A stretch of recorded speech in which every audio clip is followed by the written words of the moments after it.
কতটুকু অশ্রু গড়ালে হৃদয় জলে সিক্ত, কত প্রদীপ শিখা জ্বালালে জীবন আলোয় উদ্দীপ্ত, কত ব্যথা বুকে চাপালে তাকে বলি আমি ধৈর্য। নির্মমতা কত দূর হলে জাতি হবে নির্লজ্জ।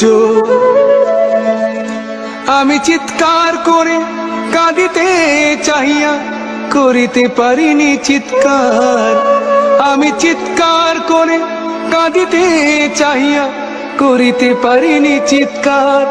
বুকের ব্যথা বুকে চাপায়ে নিজেকে দিয়েছি ধিক্কার। কতটুকু অশ্রু গড়ালে হৃদয় জলে সিক্ত, কত প্রদীপ শিখা জ্বালালে জীবন আলোয় উদ্দীপ্ত, কত ব্যথা